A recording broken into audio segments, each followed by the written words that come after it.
YouTube, what's good with y'all, man? Coming back with another reaction video. Y'all new to the channel, go on ahead and watch the video, share the video, then watch it. I mean, not watch it, but subscribe, you feel me? Follow me on all platforms, link in the description. Let's get straight into it. I don't want to waste too much of y'all time. I go by Matt Flummer. Let's get it.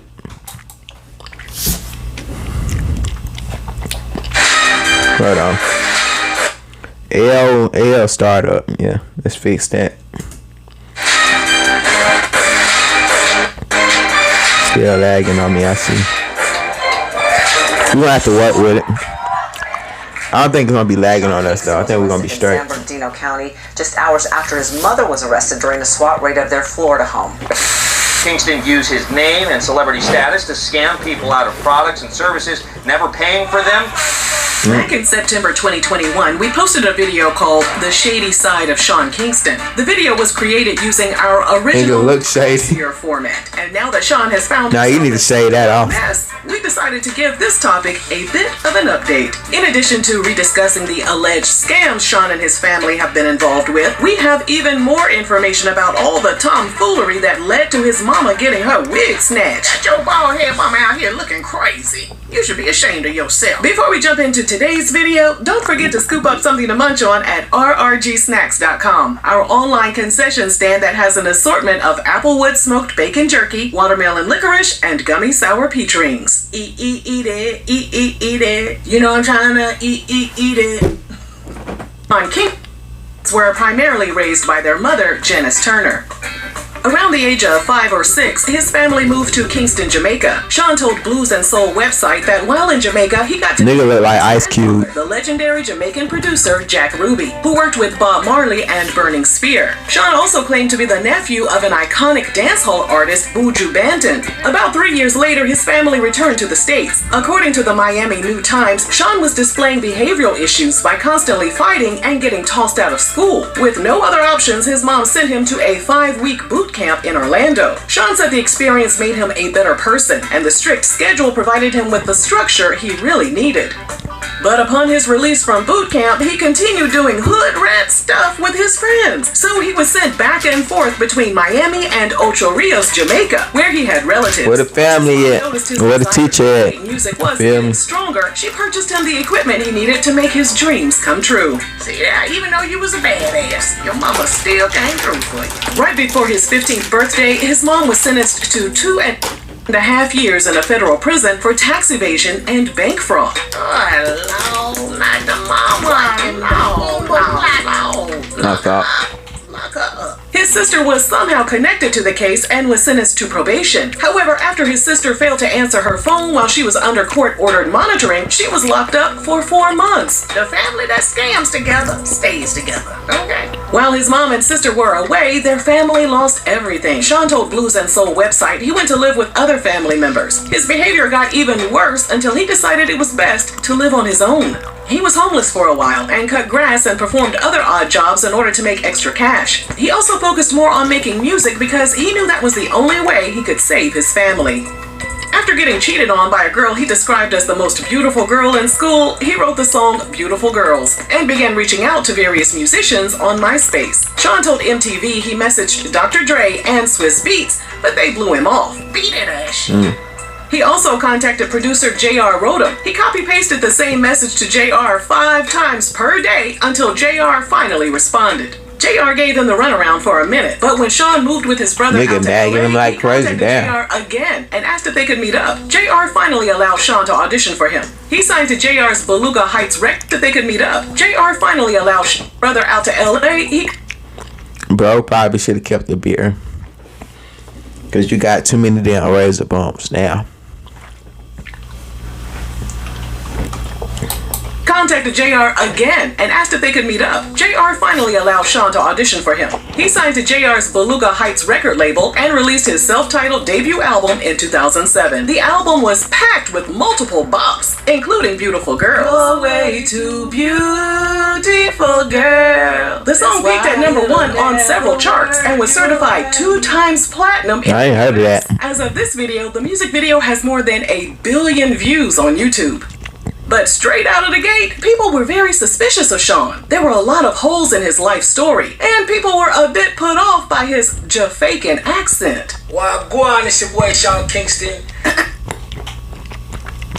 Sean, let Auntie Regina help you out with the accent, okay? Y'all mom, it go like that.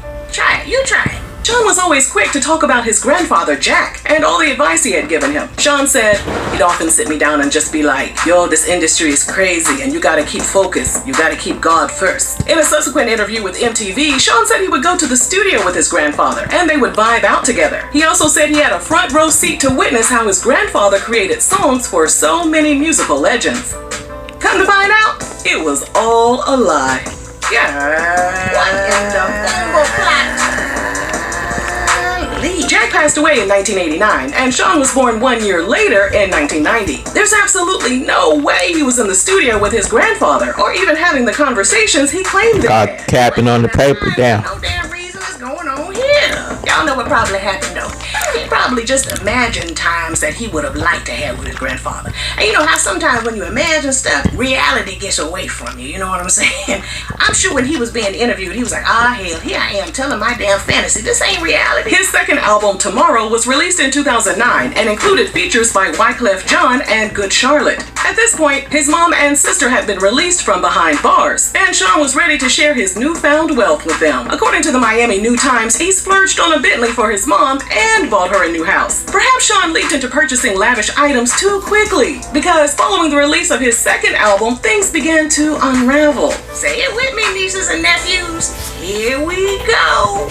Here we go. He finally confessed that he wasn't related to Buju Banton. Dirty liar. Dirty, dirty liar. And then in 2010, a 19-year-old woman accused him and some of his associates of taking advantage of her in a Seattle hotel room. Sean admitted they had an encounter, but he said it was consensual. Eventually, the charges were dropped due to the accuser's inconsistent story. And then in 2011, while riding a jet ski with a woman in Miami, Sean miscalculated how high the tide had risen and ended up colliding with a bridge while going 35 miles per hour. He and the woman were catapulted into the water, and Sean was knocked unconscious. He was diagnosed with a torn aorta and had to emergency open heart surgery. He spent 11 days in the hospital. From there, it seemed like trouble followed him wherever he went. He probably was too caught up in the moment. Or some shit. Yeah. In February 2012, the IRS slapped his silly self with a bill for $131,000 in unpaid taxes. According to TMZ, the IRS also obtained a lien on his property, meaning he would lose the home if he didn't pay up.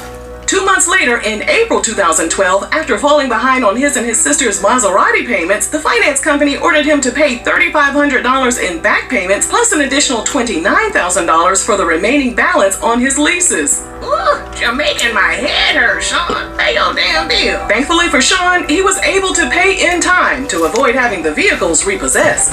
2012 was a crazy year, but 2013 was about to be even worse. Lord, let me top off this margarita and grab me a plate of jerk chicken, because I know this is about to be some mess, honey. Remember the woman who accused Sean and his associates of taking advantage of her in a Seattle hotel room? Even though criminal charges were dropped, the woman still filed a $5 million civil lawsuit against Sean, his bodyguard, and a band member. The woman said her life had been ruined following the encounter. Sean settled with her out of court. Sources told TMZ he didn't settle because he was guilty. He settled because he was about to go on tour and didn't want anything to prevent him from focusing on his. Look at some of y'all favorite artists' net worth. That might not even be what they got in the bank, but look up their net worth compared to this. $5 million. Music. Excuse me, but didn't his lawyer say the same damn thing? That he didn't settle with Cassie because he was guilty. And then the feds kicked in and did his doors. And then that hotel video dropped. You know what? Me no business. Me no business. Sean released his third album, Back to Life, in September 2013. The album featured several popular musicians, including Nicki Minaj, T.I., Chris Brown, and 2 Chainz, to name a few. Unfortunately, the album wasn't as successful as the first two. Many suspected that as his popularity decreased, Sean's money dried the hell up as well. In March 2014, TMZ reported that his G-Wagon and Bentley were repossessed after he fell behind on payments. 5 months later, a New York jeweler slapped him with a lawsuit for failure to pay for jewelry Sean obtained from them from 2008 through 2013. A judge later sided in the jeweler's favor and awarded the company a default judgment of $356,000. With people convinced he was brokety broke, Sean told Gulf News website people don't see the story behind it, so they just see on TMZ that Sean Kingston is being sued for jewelry. He's broke. How am I broke? Shut your broke ass. TMZ won't put up the fact that I just bought the house for $8 million, and I actually asked them to, but they'll put up these lawsuits to sell this idea that I'm broke. Shut your broke ass. Then came November 2015. A Los Angeles-based company accused Sean of owing them $225,000 for a watch. According to TMZ, Sean stopped making payments on the watch because he didn't think it was worth the amount the company charged him. Nigga look like he what, 46? And then 56. there was a jeweler in Florida who sold Sean a Rolex watch he for looked old and young at the same time. $59,000. Sean paid for some of it, but skipped out on the balance of $25,000. A judge later ordered Sean to pay up. Pay them people, Sean, with your broke ass. While all that was going on and Sean was down bad, he opened up his doors to Safari. Like I can't hear the background.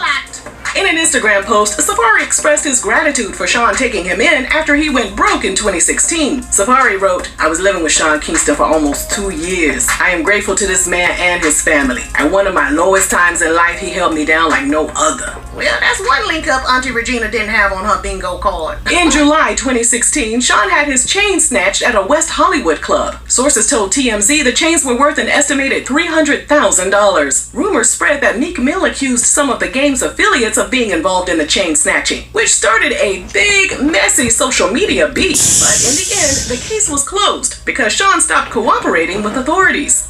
You would think Sean would avoid expensive jewelry and stock up on some fake and more affordable bling, but that wasn't the case. In January 2017, a New York jewelry company claimed Sean and his mom agreed to pay $302,000 for 9 high-end pieces. According to the company, Sean paid for the items with 2 checks that later bounced. What's going on with your mom? The judge issued... What's going on? What is this? What is this? What is this? A default judgment in favor of the jeweler.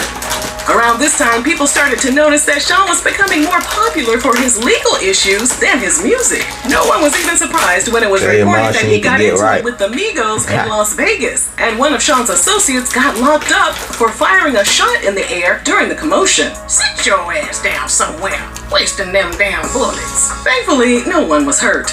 Sean was back to his old ways in 2017 when a Florida jeweler accused him of bouncing a check he used to purchase a Rolex. The jeweler tried to collect the debt for 4 years, and when he was unsuccessful, he took the matter to court. The results of the case are unknown. Sean was quiet for a few years and stayed out of the news until December 2020 when a warrant was issued for his arrest after he failed to pay a $45,000 jewelry tab. Nigga, just go and K Jewelers, hell. While all that was going on, his fans wondered if he'd ever have time to drop another album. Sean told Billboard he got caught up in some bad situations and he was stuck in a bad record deal that he signed when he was young and naive. He said, "I signed a lot of contracts. I was hungry. I didn't know about the music industry like that." For those who thought he fell off, he disagreed. While his music was on hold, he wrote for other artists, including his friend Chris Brown. His plan was to go the independent route, so after getting some good lawyers in his corner, he was able to get his career back on track. He started his own label, Time Is Money Entertainment. In 2023, he dropped his comeback album, Road to Deliverance, after a 10-year hiatus. Unfortunately for Sean, no one was checking for his music anymore. I know the hell I wasn't. Hell, I didn't even know the damn album came out. Instead of dominating the charts, some crazy allegations made headlines. In November 2023, Sean was accused of punching and pulling a weapon out on a music video director who had been staying at... I didn't even know this nigga existed. The two reportedly got into a disagreement after Sean became frustrated. The video director couldn't remember the name of an app to transfer over some of Sean's video files. A rep for Sean told TMZ that the allegations were false.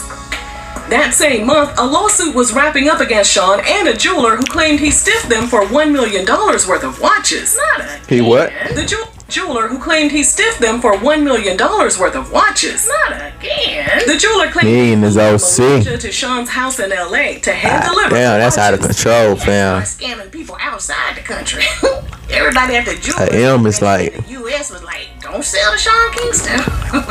Sean Major Racks 10X, hey. wire transfer. Sean later told Got the to get jeweler your hoe his in initial it, and we wire did was a wreck, rejected hey. because it was flagged by his bank due to the large amount being I can wired see it on the overseas. flip. From there, Sean Hey, came up with I'm a a vet, bunch hey. of other excuses until Sean eventually stopped responding to the jeweler entirely. Because Sean failed to show up in court, the jeweler demanded a $1 million default judgment in November 2023. That brings us to May 23rd, 2024, when Sean's Southwest Ranches, Florida home was raided. Sean wasn't there at the time, but his mom was arrested, and her mugshot was plastered all over the internet. She must be a bust-down lace front. Her head big as hell, ain't it? Cops allege that over a 6-month period, Sean and his mom stole almost $500,000 in jewelry, more than $200,000 from Bank of America, $160,000 from a car dealer, $100,000 from First Republic Bank, and $86,000 for a customized bed. His mom posted a $160,000 bond and was released a few days later. During the raid, the authorities confiscated several items, including a giant LED TV screen worth over $100,000. A few hours after the raid, Sean was performing a show in California. After stepping off the stage, he was immediately apprehended. As of this video, Sean has waived his rights to fight extradition in California and has agreed to go back to Florida, where he and his mother are facing 10 charges of theft and fraud. In a statement to the LA Times, his lawyer stated, "We deny all of the allegations and look forward to trying this case to a Florida jury." These new allegations are unsurprising for those of you who watched our first Sean Kingston video. In fact, many people are wondering why it took so long for Sean to finally be held accountable for his actions. He's still in custody and is innocent until proven guilty, but we'll definitely keep an eye on They must have made other videos about him and other allegations on him. If him. you enjoyed this video, let us know down below. And thanks for watching RRG. Nah, that was a good video. Know what I'm saying? I appreciate all y'all for sticking through, man. We out. We on to the next.